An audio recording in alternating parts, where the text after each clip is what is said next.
So my question to you is, what are your suggestions, to help extend the mental health support to those who may not be able to afford, a mental health service? Thank all of you to be here. It's a very esteemed panel. The part I come from, which is Orissa, the part of the world which I come from, I personally would feel that 95% people can't differentiate between a psychiatrist and a psychologist.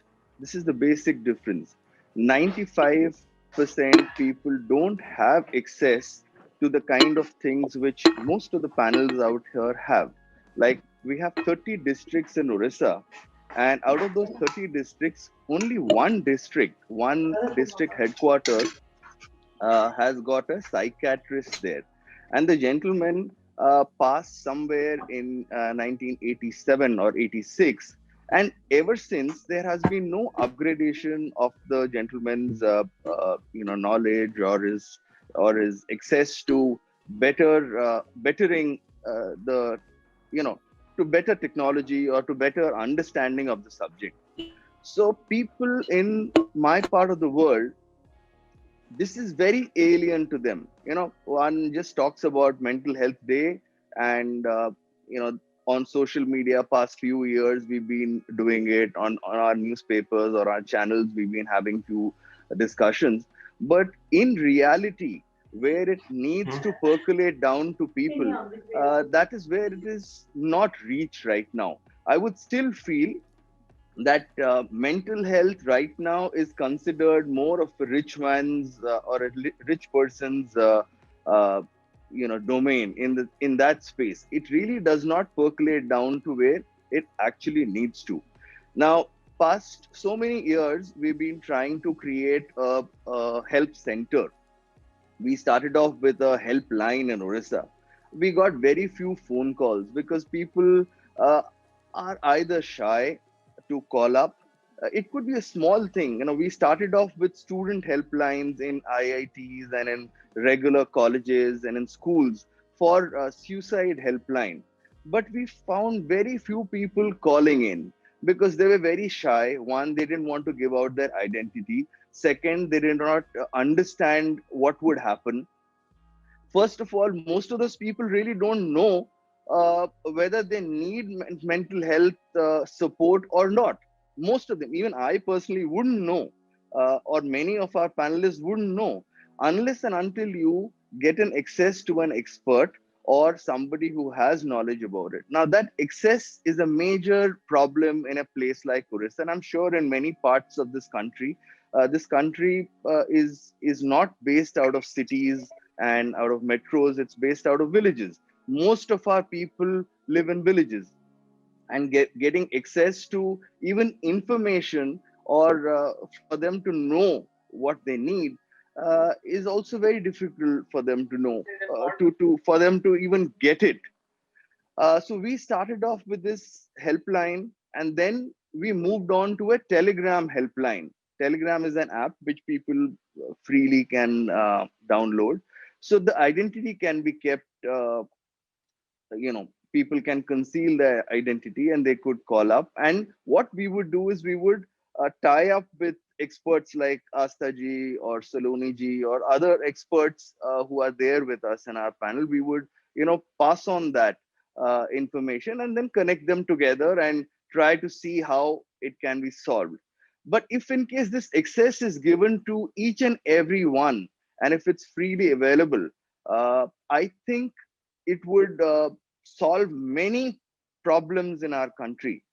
Uh, Particularly in COVID times, technology, everybody is on webinars and everybody is digital now. So bridging this thing digitally is also possible. It's very much possible, provided people in our country do have access to internet, because many places people don't have access to high speed internet or even basic internet also.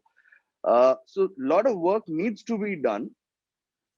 We had given in a proposal to Dr. Harshvardhan, and he was quite keen. And fortunately, he's a doctor himself, so he understands the subject. and we tried to pan it down. But getting work done from the government is, I won't say it's difficult. It is difficult.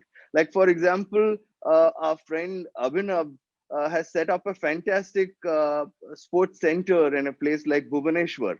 It's a very nice place for athletes, for them to have access. But then most of our poor kids don't have access to that. I'm sure he himself also would want many people to have access to that. He also would want that to be replicated in smaller places. Like, I mean, possibly somebody like me, some kids coming to me, I could give a call to the secretary and get them access to this facility.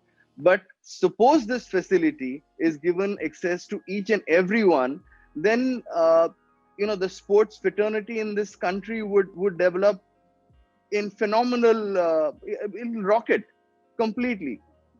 Similarly with mental health, uh, if access is given to more people, I won't say everybody does not need free access. There could be a small charge, there could be something. I mean, free access, if in case rice or food or rice can be given at 1 rupee a kg, why can't mental health access be given free? Of course, it's just one call center or one connecting point, and which will not cost much to the exchequer of this country or to the governments. It is very easy, provided somebody takes a lead and somebody you know uh, takes up this particular work and gets things together, and somebody in the position of power. That is most important. For example, in the 80s, when we used to watch, in 70s or 80s, whenever there used to be a match between India and Bangladesh, a cricket match, which is a second religion in this country, uh, everybody used to switch off their televisions and say, Bangladesh kya karega, kuch khelte nahi hai, they don't know how to play. But suddenly in the 90s, they came up and it was phenomenal. So we had done a small study of how this happened in Bangladesh. The then governments in Bangladesh, all what they did in smaller places in Bangladesh, they created fields, just playing fields, not stadiums, not infrastructures, no buildings, nothing. They just planed out few fields and let kids play there, and there was no access, no charge of playing in those fields. And gradually, when kids started playing, automatically the international standards improved. Similarly, if access is given, mental health access is given to everyone, whether to kids, to youngsters, to elderly people, whoever it is, if access is given, uh, I think we could do wonders in this country. Thank you, Suparnoji. The theme, so every year the World Federation of Mental Health decides a theme for the Mental Health Day, and this year the theme is mental health for all, greater investment, greater access.